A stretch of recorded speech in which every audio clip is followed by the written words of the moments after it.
Hey everyone, Sensei here. Welcome to our Suzuki Violin note reading. So you have your Suzuki Violin note reading book. This one, you'll need a pencil and some crayons. I've got pink, green, purple, and orange. That's the color system that I use. And then also a violin. You can do the note reading without the violin, but part of the point of doing this class is learning how the notation relates to the violin fingerboard. Okay. All right, so we're starting here with the open strings. And the first paragraph says, this book is for children having difficulty due to poor comprehension of written music for violin. Following the order of the Suzuki Violin textbooks, this book will describe note reading, music theory, how to practice, and provide material that children should use to learn to play from music. I will be happy if this proves helpful to parents and children in solving these problems or those problems that arise during practice. So it gives a little overview of what we're working on. And by Dr. Suzuki saying, provide material that children should use to learn to play from music, he means using this book specifically. He does not advocate for using the sheet music for young children to learn how to read the current pieces that they are playing. Because actually what happens is they usually are playing by ear and not actually reading the music in the early stages. So we kind of fall into this trap of thinking the child can read when they actually cannot, and they're playing from sheet music. So this just provides us a different set of notes that are not the things that the children are actually learning, such as like May song. Okay.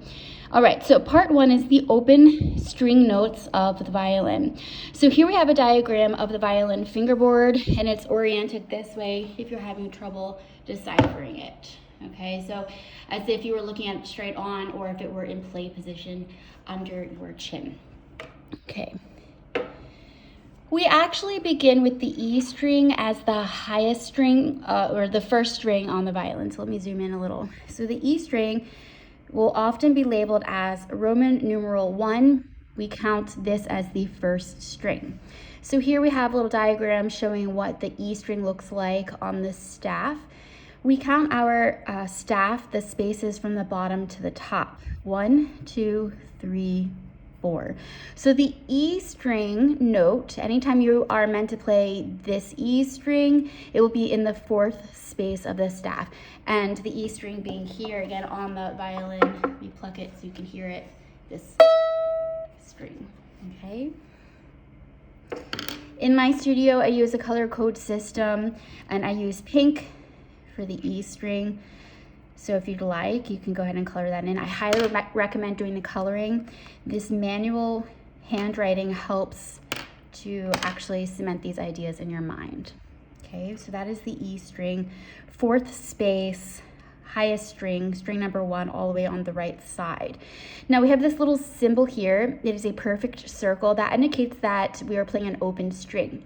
However, you'll see as we move through, and more commonly in sheet music, they just write the numeral 0 instead of this perfect circle. This perfect circle we actually only usually see when we have harmonics, which is something we can get into later. Okay, the next string is string number 2, often written as Roman numeral number 2. It is the A string. Okay, and the A string I use orange in our system. Okay, and if you want, you can always highlight the string 2. Okay, A string here, so color it all in. Now A is found in the second space, okay? So spaces are the white area in between two lines. So when we talk about a space on the staff, we're talking about the area in between two lines, the white space sandwiched between two lines. So A is on the second space of the staff. It is the second string on the violin. Okay, let's just be consistent. Okay, the third string is in fact D, the D string. Okay, and in my system, I'm using purple for the D string. Okay. And here we have the third string, and here's what it looks like on the staff in music notation.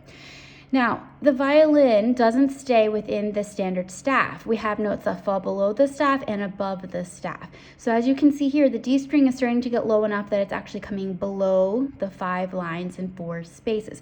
So it is in the space below the first line.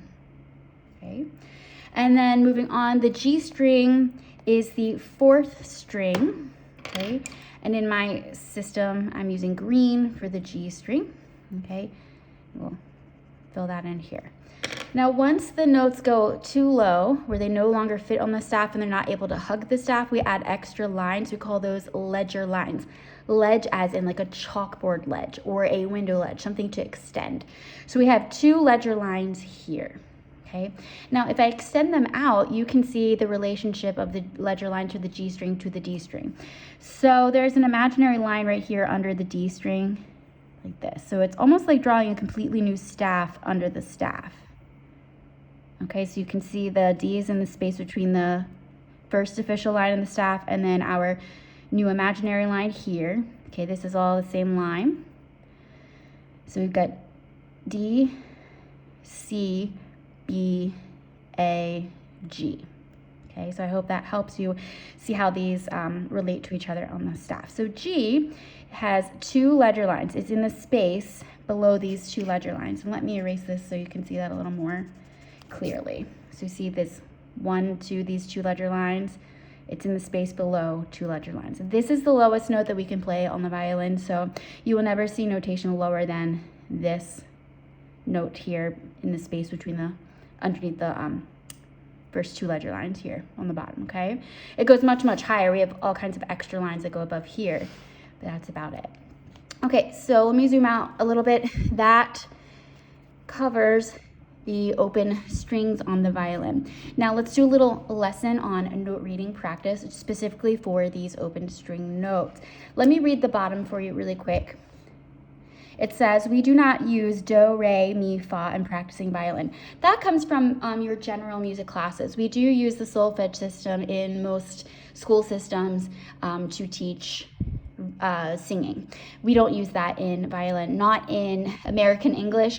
In different countries around the world, they do use a solfege system to refer to the letters instead of a musical alphabet like we do here in the United States. So essential to performance is the ability to intuitively and quickly feel the notes and sounds directly through the fingers. So we want this to become automatic. We teach the names of the notes after that. Note names are only used only for open strings for convenience sake. So 1, we do not teach note reading to children until they are able to play the basics of the violin. They've got good posture, they've got good tone, right? So that's what he is saying. And then also we teach the note names after we learn the finger names. So in our lessons, as you know, I'm saying things like A, 1, 2, 3, and then after we learn the musical alphabet, and then we can start assigning actual letter names. Because we want to be able to have the child play the instrument, so we need instructions on physically playing it. That's where we come into 1, 2, 3, which finger are we using? And then for convenience sake, we're using the open string names. We start out naming these so that we can give coordinates, right? A violin fingerboard is sort of like a coordinate system. You need to know which string you're placing the finger on. So we use the open name for that. Okay, so what I'm gonna do is we'll go through this. Repeat each measure 3 times. This is Dr. Suzuki's, what he calls his talent education method, where he would like students when they're doing exercises to repeat each measure 3 times. Repetition is what leads to mastery. So here we have the notes, the open strings in order from lowest to highest in pitch. G, D, A, E. When you're practicing this, I highly recommend that you say the note names as you play it. You don't need to worry about saying open. We're just going to assume that they're all open. Okay, so I'm going to play along with that first measure. I'm just playing pizzicato to make it easier, and you can do the same. You don't need to use the bow. So I'm just plucking each string. So here we go. We have G, D, A, E. G, D, A, E. Last time for the third time. G, D, A, E. Okay, so I do again recommend that you go back and color those in. Okay, G is green, D is purple, A is orange, and the E is pink. Okay, here they give you the symbol for the open string. Okay, what I would like you to do is pause the video and practice this 3 times. When you come back and you restart the video, I'm going to have everything colored in, write in the answers, and play it with you so you can double check.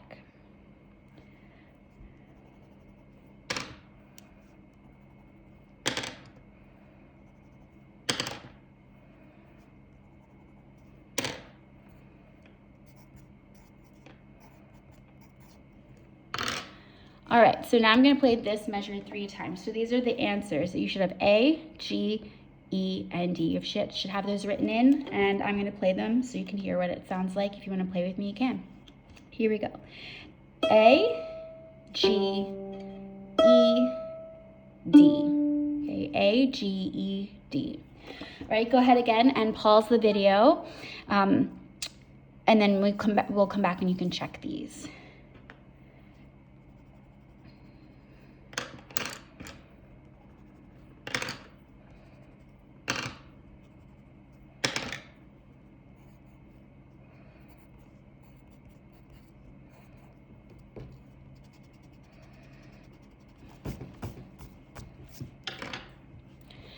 All right, so now we have the letters G, A, E, D. Now you can write above or below the staff, it doesn't matter. Most of the time we write on the side that the note head is on. So then circle part of the note is down here, so I can write it down here. I didn't do that there. So whatever you want to do. All right, so this is what this last measure says. Hopefully you've already practiced it 3 times. So it goes G, A, E, D. Okay. All right, so that is the first lesson, open string notes of the violin. If you feel like you need more practice, you can always get manuscript paper, which is paper of lines of sheet music that's blank, and you can practice drawing them in. Writing the notes is also a really good way to continue to practice them. So I hope this helps. Please let me know if you have any questions. Take care.